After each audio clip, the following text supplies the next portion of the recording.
Mesdames et messieurs, bonsoir, bienvenue dans votre émission Autour du savoir. C'est un honneur, c'est un réel plaisir pour nous de vous retrouver encore pour ce nouveau numéro de votre émission Autour du savoir. Sur ce plateau, j'ai l'honneur de recevoir pour vous le docteur Parfait Boupé, avec qui nous allons débattre sur un grand sujet dont je me réserve encore de vous présenter. Suivez ces clips et nous allons revenir. Safety Travel, une agence qui vous offre plusieurs opportunités de voyage à travers le monde.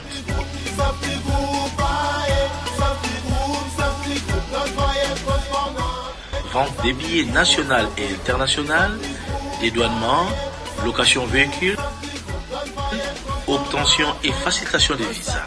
Safety Travel est situé au croisement des avenues Willery et Caballo, non loin du rond-point Willery. Safety Travel a tout pour vous satisfaire avec un personnel qualifié et un service rapide. Safety Travel fait de ses clients sa priorité.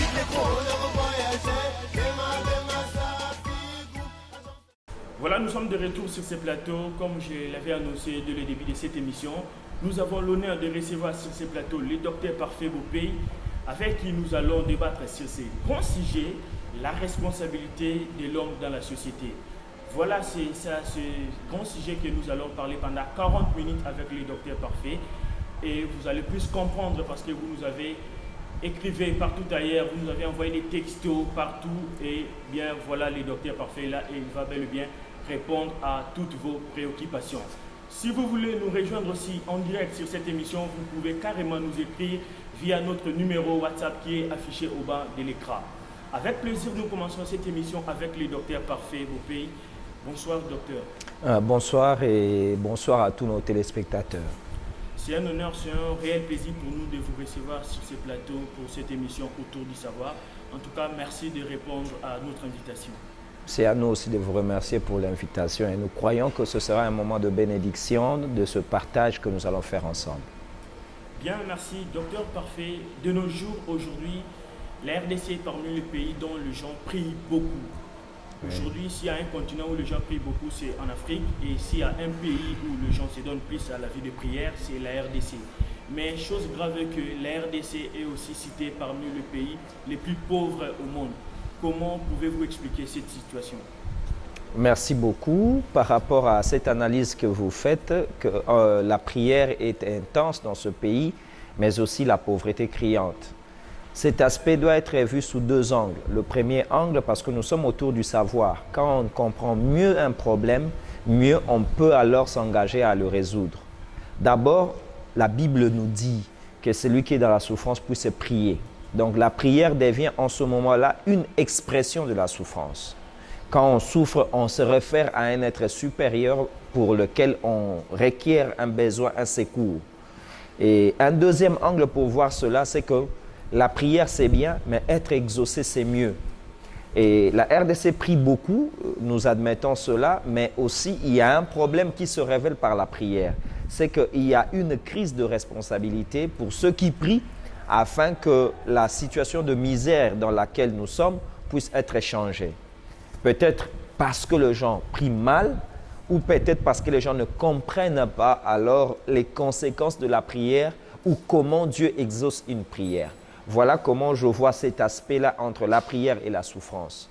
Donc un aspect de responsabilité, mais aussi un fait réel, c'est que la souffrance pousse les gens à la prière et puisqu'on prie, il faut alors que la souffrance soit matée, soit résolue parce que le Dieu que nous invoquons, c'est un Dieu de solution. Et docteur, s'il faut continuer toujours dans cet aspect, est-ce qu'il serait important de continuer toujours à prier beaucoup en même temps que la pauvreté continue? Est-ce qu'il y a moyen qu'on puisse changer la manière de voir les choses ou de prier peut-être pour qu'il y ait une autre solution à cela? Je suis pasteur, je suis chrétien d'abord, pasteur de surcroît. Oui, il faut que les gens continuent à prier, mais simplement, il est aussi important, au-delà de la prière, que les gens puissent travailler. Il y a la prière et il y a le travail. Si on prie sans travailler, il n'y aura pas de grands changements. Pourquoi? Parce que la prière, c'est remettre Dieu dans sa responsabilité pour qu'il agisse dans ce qui relève de ses droits. Mais travailler, c'est placer l'homme dans ses responsabilités pour qu'il agisse par rapport à ce que Dieu, la société lui reconnaît comme part des responsabilités. Donc, il faut que nous puissions continuer à prier, mais il faut aussi enseigner ces peuples-là, à part la prière, nous avons d'autres responsabilités à remplir pour le changement de la société. Bien, merci. Nous revenons dans le sujet de notre émission, la responsabilité de l'homme dans la société. Eh bien, docteur Parfait, quelle est aujourd'hui la responsabilité de l'homme dans la société? Merci beaucoup. D'abord, l'homme est le centre de la société. On ne peut parler de société que par la présence d'abord de l'homme. Vous savez, l'homme est créé par Dieu et placé dans un jardin d'Éden. Par le péché, l'homme est expulsé et commence une vie errante sur la planète. Et chaque fois, selon le temps, il s'est créé autour de l'homme une communauté. C'est ce que nous appelons la société. Un ensemble culturel, humain, sociologique de gens vivant dans une collectivité. Maintenant, cet homme, il est à la fois le géniteur de la société, mais il est à la fois les résultats de la société.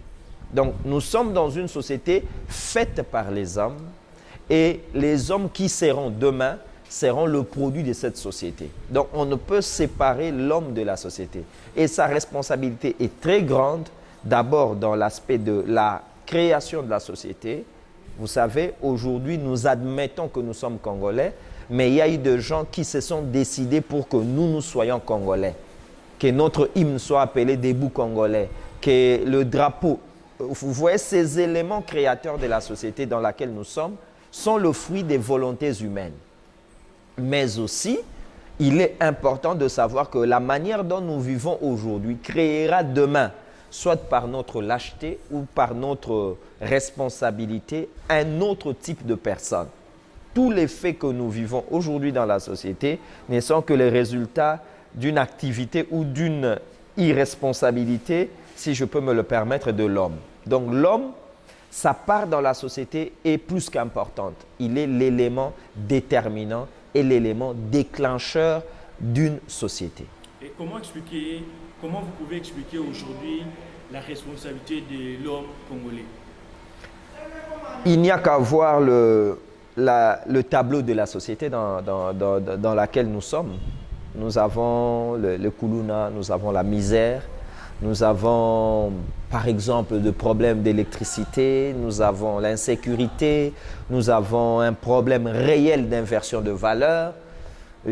Ma liste n'est pas exhaustive, mais tout ce que nous voyons dans la société n'est que, au fait, la lecture d'une certaine responsabilité. Nous sommes responsables de ce que nous sommes aujourd'hui. Admettre cela, c'est déjà un pas vers le changement. Mais aussi, les bonnes choses que nous voyons dans la société reflètent aussi une certaine responsabilité. Donc, nous sommes plus que responsables, à chacun à son niveau. Et en quelque sorte, à qui vous pouvez parfois attribuer cette responsabilité aujourd'hui? Comme je viens de le dire, chacun à son niveau. Il y a les gouvernants, il y a les gouvernés. Vous savez, il y a un penseur qui a dit, au fait, un peuple n'a des leaders que ce qu'il mérite. Nous ne pouvons pas avoir... C'est les gouvernants d'une société ne sont que l'émanation d'abord de gouverner. Parce que qui est président? C'est un produit des autres personnes appelées population. Qui est gouverneur? Qui est pasteur? Les gouvernants sont l'émanation du peuple. Mais il est aussi vrai que les gouvernants sont considérés comme une élite. Ce sont les têtes pensantes. Ils doivent être des esprits avertis et éclairés pour amener la société vers un développement, vers une évolution. Donc c'est très important que les gens arrivent à comprendre cela, que la responsabilité, le pasteur est responsable par rapport au travail qui lui est dévolu, mais le politique aussi, il y a l'éducateur, il y a le médecin, il y a l'avocat. Chacun à son niveau, nous sommes responsables de l'état dans lequel nous sommes aujourd'hui. Bien, nous évoluons dans cette émission. Mesdames et messieurs, une fois de plus, si vous êtes à peine arrivé devant votre écran et que vous suivez cette émission autour du savoir, vous voulez vous relancer. Notre sujet de ce soir est la responsabilité de l'homme dans la société. Et comme invité, nous avons le docteur Parfait avec qui nous parlons ce grand sujet. Docteur Parfait, étant que pasteur aujourd'hui, on vous acquise le pasteur aujourd'hui de ne pas aider le gouvernement. En quelque sorte, aujourd'hui, il y a les églises où il y a beaucoup plus de fidèles, il y a les offrandes, il y a beaucoup d'argent qui entre. On vous acquise de ne pas aider le gouvernement en termes de création des entreprises. Comment justifiez-vous cela? Merci beaucoup. Ça, c'est un fait, je ne dirais pas normal, que je n'admets pas, mais au moins nous respectons. Nous sommes autour du savoir comme nous venons de le dire là. Nous devons faire une lecture intelligente des faits. Dire que les églises n'aident pas les gouvernants dans la création d'entreprises. Avec quels fonds on va créer les entreprises? Mais bien sûr, avec les offrandes. Ok, mais il faudra d'abord que ces offrandes-là soient perçues. Il faut regarder le problème en amont. Pour qu'il y ait des offrandes dans l'église, il faut d'abord que les fidèles aient du travail. C'est par leur travail qu'ils ponctionnent une part pour le fonctionnement des ASBEL que nous sommes, des associations sans but lucratif que nous sommes.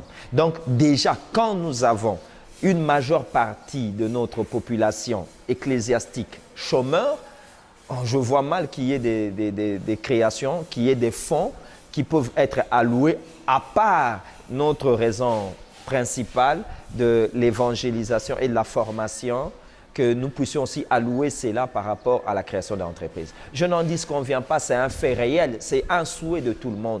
Mais il faut d'abord reconnaître, nous sommes dans un pays où le taux de chômage est de plus de 80%. Donc ça veut dire que 80% de nos fidèles sont chômeurs. Voilà. Avec combien alors on pourra créer d'entreprises? Donc ça, c'est une lecture biaisée de la situation. Il faudra que les gens comprennent cela et je crois qu'avec cela, nous pourrions avancer ensemble avec le gouvernement en faisant sa part et nous les gouvernants. Qu'est-ce que vous faites alors aujourd'hui pour aider vos fidèles, pour aider le fidèle à pouvoir s'y retrouver? Vu qu'il y a chômage, le gouvernement n'aide pas la population congolaise aujourd'hui à pouvoir s'y retrouver. Mais vous, en tant que pasteur, en tant que leader de l'Église, quels sont les moyens où vous réunissez pour pouvoir aider le fidèle à pouvoir s'y retrouver? Merci beaucoup. L'aide de l'Église par rapport à ce problème de pauvreté est presque double. Parce que nous remarquons aujourd'hui, pasteur, il y a beaucoup de jeunes qui deviennent de plus en plus aussi de pasteurs. Aujourd'hui, il y a beaucoup de pasteurs. Si vous partez dans des bus de transport, il y a des gens qui sont devenus des pasteurs partout. Est-ce que pour réussir la vie aujourd'hui au Congo, il faudrait juste devenir pasteur? Non, il ne faut pas être pasteur. D'ailleurs, je dirais il faut être politique. C'est là où on s'enrichit facilement. Pas en étant pasteur. Il y a combien de pasteurs qui sont millionnaires? Moi, je n'en connais pas personnellement. Peut-être qui sont organisés, oui, mais c'est à compter aussi du bout de doigt. N'oubliez pas cela. Donc, c'est important que les gens arrivent à faire une bonne lecture pour ne pas que je me répète. Donc, pour aider la population, d'abord, nous sommes en train de faire du civisme. Qu'est-ce que le civisme? C'est éduquer cette population à se rendre utile.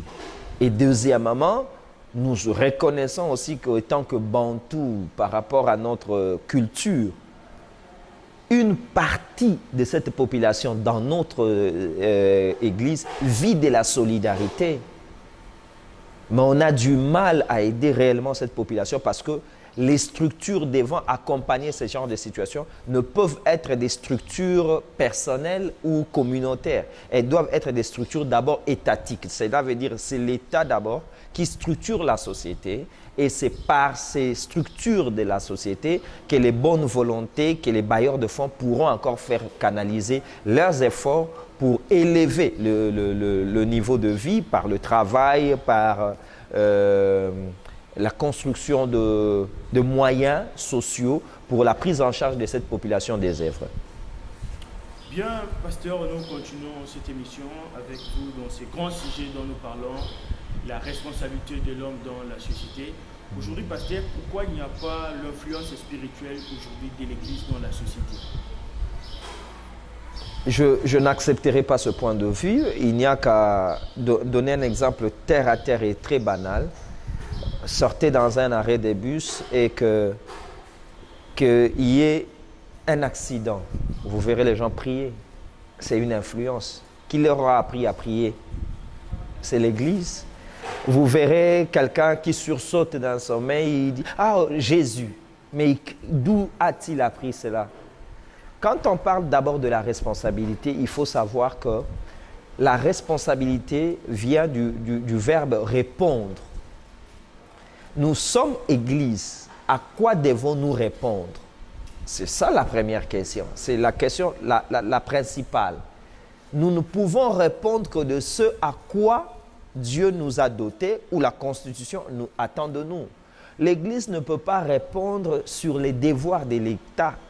L'Église ne peut pas répondre sur ce que l'école doit faire. Nous sommes la dernière barrière éducationnelle de la société. Il y a la famille, il y a l'école, mais après, il y a l'Église. Aujourd'hui, par l'Église, plusieurs enfants sont scolarisés. Aujourd'hui, par l'Église, l'État est suppléé quelque part et aidé dans ses devoirs régaliens, mais il y a aussi dans ses devoirs républicains. Mais c'est important que les gens admettent d'abord cela et que l'Église aussi ne pourra non plus faire des grands efforts sans avoir les moyens nécessaires. Ça, il faut aussi admettre cela. Nous sommes dans une société qui doit se reconstruire. Ça, c'est très important. Nous sommes dans une société qui doit se reconstruire. Et dans cet élan de reconstruction, il y a une part de la famille, il y a une part de l'Église, il y a une part de l'État, comme aussi il y a une part du mouvement associatif que nous appelons facilement la société civile, dans laquelle l'Église est une partie prenante et une partie importante. Aujourd'hui, docteur, qu'est-ce que vous pouvez dire à ces jeunes qui déambulent tout le temps à l'église, qui passent parfois toute la journée à l'église sans pourtant aller chercher du travail? Parce que même la Bible le dit, l'homme mangera par la sueur de son front. Et tous ces jeunes qui passent presque toute la journée à l'église, prier, qu'est-ce que vous pouvez leur dire? Merci beaucoup. D'abord aux jeunes chrétiens, je dirais que prier est une chose, mais s'aligner sur la pensée de Dieu pour être exaucé, ça en est une autre. Quelle est la pensée de Dieu? La pensée de Dieu, c'est travailler. Mais pour mieux travailler, il faut avoir d'abord une formation. Donc, j'encouragerai d'abord les jeunes à se rendre utiles d'abord par une formation. Aujourd'hui, nous avons une panoplie de formations dans plusieurs domaines. Il faut que la formation professionnelle soit élevée et variée, bien sûr. Mais deuxièmement, il est important de savoir aussi, ça je le dis aux jeunes, qu'il n'y a pas qu'une seule manière de travailler, c'est-à-dire être embauché. On peut aussi créer par son propre chef une petite entreprise, une boutique par là, un petit atelier par là, un salon de coiffure par là. Donc, pour dire simplement que l'esprit d'initiative et la créativité doivent être encore renforcés dans le chef de nos jeunes. Pourquoi? Parce que on ne vous donnera pas tout, mais vous pourriez prendre tout. Ça, c'est une phrase importante que j'aimerais que les jeunes retiennent. On ne peut vous donner tout, mais vous pourriez prendre tout.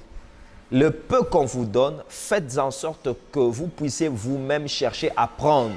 Si on ne me donne pas du travail, je peux créer du travail. Si on ne me fait pas étudier, je peux par moi-même étudier. Si on ne me donne pas, mais moi-même je peux chercher. Ça, c'est un message fort pour les jeunes, mais aussi pour toute la société congolaise dans laquelle nous sommes. Parce que de par nos origines, nous sommes habitués à envier, à déifier la bureaucratie. Je n'ai pas de travail parce qu'il n'y a pas de société. Mais il n'y a pas de travail. Mais il y a un lopin de terre qu'on peut labourer en faisant le champ. On a un peu d'argent qu'on peut commencer un élevage. Donc voilà les aspects malheureusement qui sont négligés. Et dans notre responsabilité, c'est d'éveiller la conscience de cette population très jeune et qui a beaucoup de potentialité. D'ailleurs, c'est l'essence autour du savoir. Voilà, bien pour le jeune, en tout cas, il ne faut pas baisser les bras, il faut travailler, il faut créer des emplois, il faut se prendre en charge. Voilà, c'est le message du docteur Parfait. Prier, c'est bien, mais prier n'empêche pas de bosser, dire. Prier n'empêche pas de travailler, dire. En tout cas, prenez conscience, travaillez, mais en même temps, n'oubliez pas aussi la prière, car c'est la prière qui fait de nous à ce que nous puissions être ce dont nous sommes aujourd'hui. Nous continuons cette émission autour du savoir. Mesdames et messieurs, si vous êtes venus en retard, vous voulez vous relancer dans cette émission. Nous parlons de la responsabilité de l'homme dans la société congolaise. Et si vous voulez aussi participer dans cette émission, veuillez nous écrire via notre numéro qui est affiché au bas de l'écran et votre question sera posée au docteur Parfait et on va bel et bien vous répondre. Docteur, nous continuons cette émission avec vous. Quelle lecture faites-vous aujourd'hui de la situation politique de notre pays? La situation politique de notre pays, nous sommes il y a quelques mois passés d'un régime à un autre, il y a eu changement. Nous bénissons le Seigneur d'abord pour cela, parce que pour une première, dans notre pays, nous avons eu à avoir une passation civilisée, pacifique du pouvoir. Ça, nous en sommes reconnaissants à Dieu qui a permis cela. Nous félicitons tous les acteurs qui ont concouru et qui ont travaillé, qui ont milité pour cela. Ça, c'est une avancée importante d'abord. Et deuxièmement, autour de la situation politique, la politique, bon, nous venons d'avoir un gouvernement il y a sous peu. Nous sommes en train de travailler pour la renaissance de ce pays. Nous devons reconnaître l'état dans lequel nous sommes et d'où nous venons. Ce pays a été, supporter cette expression assez familier, a été laminé. L'état de notre pays a été détruit depuis plusieurs décennies. Nous ne pouvons pas penser mieux faire en ne travaillant que le superficiel. Et les superficiels, c'est quoi? Ce sont les appareils de l'État. Je crois que le plus grand chantier dans lequel nous devons nous engager, nous tous, toutes les forces vives du pays, de la société, c'est le chantier l'homme. Le Congolais doit encore être redéfini. Le Congolais doit subir vraiment un changement et doit être redessiné. Quel Congo nous voulons demain? C'est en faisant d'abord un nouveau Congolais aujourd'hui. Travaillons pour un nouveau Congolais qui fera un nouveau Congo demain. C'est ce qui est mon plus grand souhait et c'est aussi le travail auquel j'aimerais inviter tout le monde, que tout ce que nous faisons, que l'homme soit au centre, mais quel homme? Que les décideurs, quel homme? Que les décideurs mettent tous les moyens nécessaires pour que nous puissions d'abord définir l'homme que nous voulons avoir dans 50 ans, dans 80 ans. Est-ce que vous pensez que vous pouvez réussir cela vu la mentalité de l'homme congolais surtout? Moi, je ne pourrais pas réussir individuellement, mais ce pays a des braves. Si d'une manière concertée, organisée, toutes les mains étaient mises à profit pour faire ce travail, on aura dans moins de temps un changement remarquable. Pourquoi? Parce que le Congolais, on peut lui reprocher beaucoup, mais il a une facilité d'adaptation que plusieurs peuples n'ont pas. C'est un atout. Il a à l'étranger ou bien même ici? Partout. Mais bien sûr, dans un sens négatif de foi, c'est qu'on n'a pas un problème avec les Congolais, on a un problème avec les valeurs définies que le Congolais suit. Il faut qu'on redéfinisse les valeurs. Nous sommes en train aujourd'hui de déplorer plusieurs antivaleurs, mais il faut alors définir les valeurs, louer les valeurs, vanter les mérites.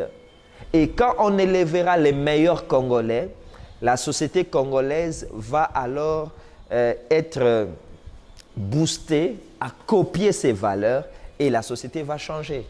Docteur, en quelque sorte, est-ce qu'on peut dire que vos prières ont tenu? Parce qu'il y a beaucoup de gens qui avaient prédit beaucoup de choses par rapport aux élections dans ces pays, mais il ne s'est rien passé, tout s'est passé comme on le sait. Il y a aussi un nouveau leadership aujourd'hui à la tête de la magistrature suprême.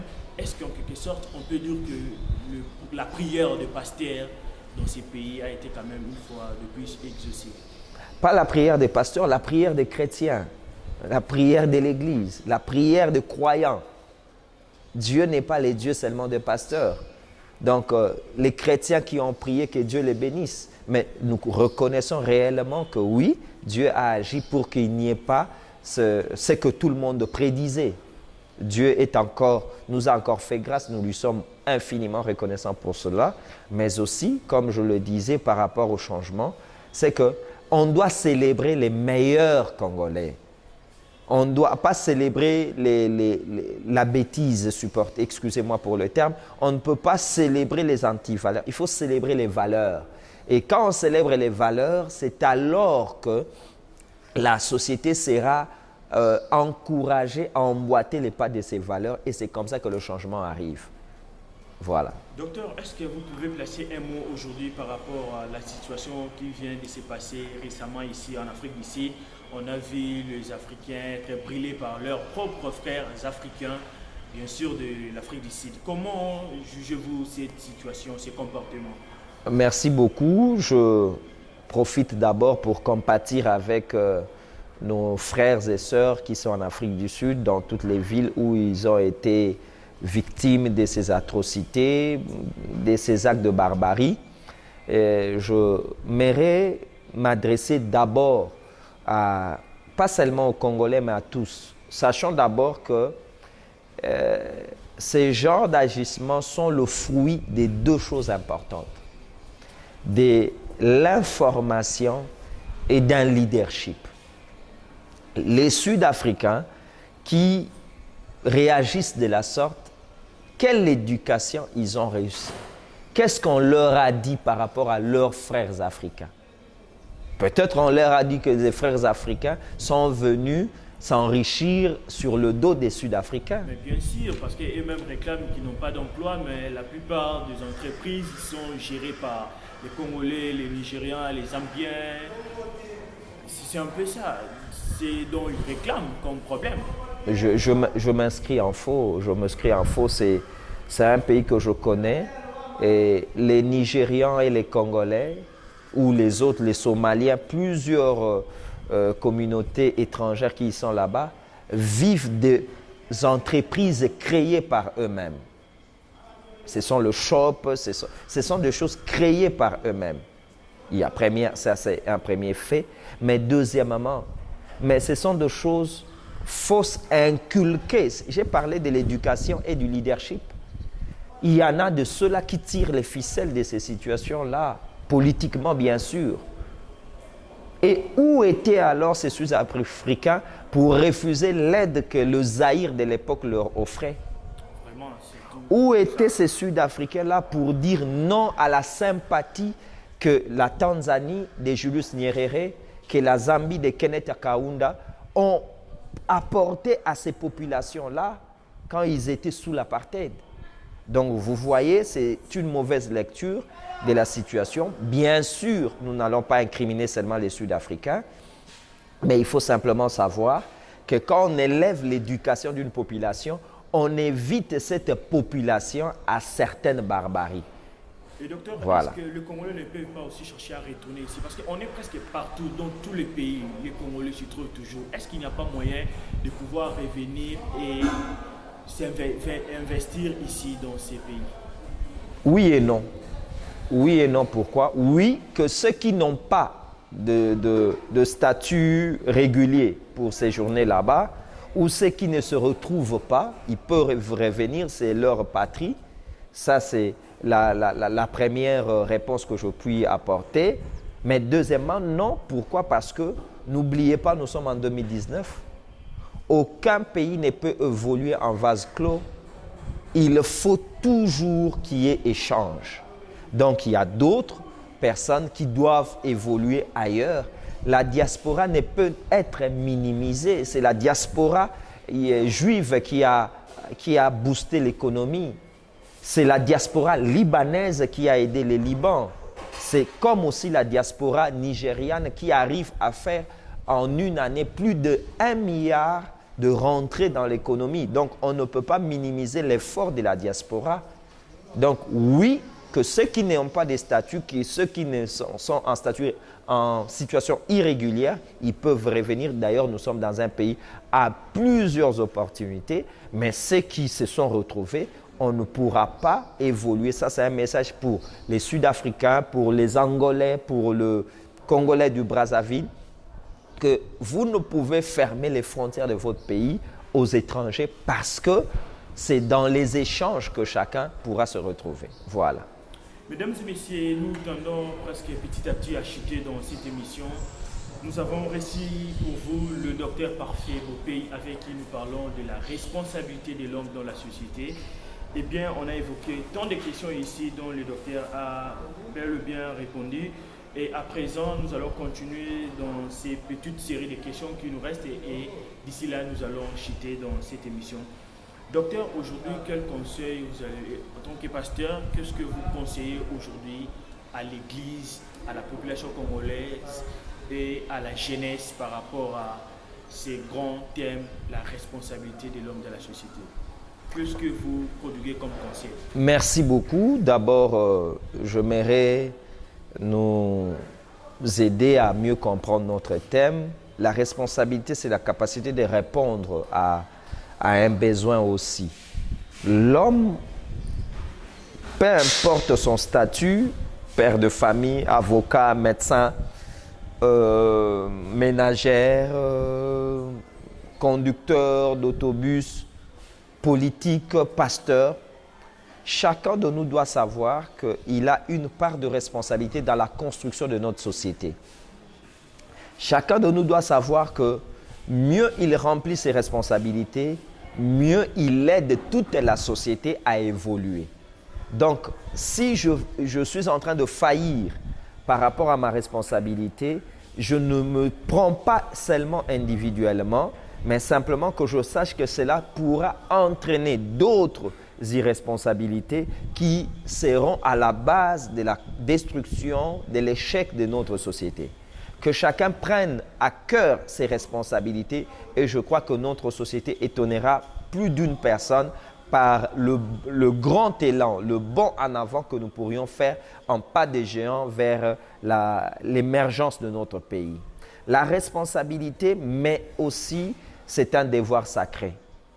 Pasteur, chrétien, politique, chacun de nous doit répondre de ses responsabilités face à Dieu qui nous a placés. Car personne ne peut se prévaloir d'une certaine position dans la société, pour moi comme chrétien, si Dieu ne l'a pas autorisé ou Dieu n'a pas voulu. Mais que diras-tu de cette responsabilité, de ces avantages que Dieu te permet de jouir pour ce moment, le jour où tu te présenteras à lui pour répondre de ce que tu auras fait? Bien, la responsabilité un seul verset, est sacrée. Nous voilà. arrivons presque à la fin de cette émission. Il nous reste carrément 3 minutes. Donc, comprenez, il y a encore plus la sagesse avec les docteurs parfaits. Mais nous sommes arrivés à la fin. Désolé. Prochainement, si l'occasion va encore se présenter, on va encore le recevoir sur ce plateau avec un autre sujet et on va encore plus parler. Mesdames et messieurs, nous sommes arrivés à la fin de cette émission. C'était votre émission Autour du savoir, avec qui nous avons eu l'honneur de recevoir sur ce plateau le docteur Parfait Bopey, avec qui nous avons parlé de la responsabilité de l'homme dans la société. On a évoqué tant de choses ici sur ce plateau, on a parlé de beaucoup de choses.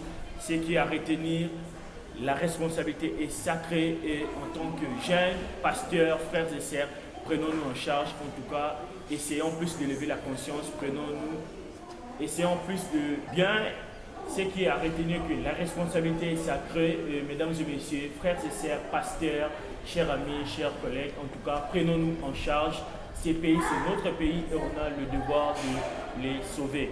Voilà, j'ai dit un grand merci à toute l'équipe technique, au directeur technique Christian, ainsi que toute son équipe, à tous nos collaborateurs, nous vous disons un grand merci. Merci à la grande famille AGC, merci à Amen Madibou, merci à Timothée Longoli. Une fois de plus, nous nous retrouvons à la prochaine pour un nouveau numéro. D'ici là, portez-vous bien et restez branchés dans les antennes des Safety Télévision. L'appel du Seigneur, c'est comme la rosée du matin, cette brise qui rafraîchit mon âme. C'est comme le soleil levant sur les ténèbres d'une vie, comme une pluie qui vient chasser la sécheresse de toute une vie. L'appel du Seigneur, c'est paroles qu'on entend, une force créatrice puissante.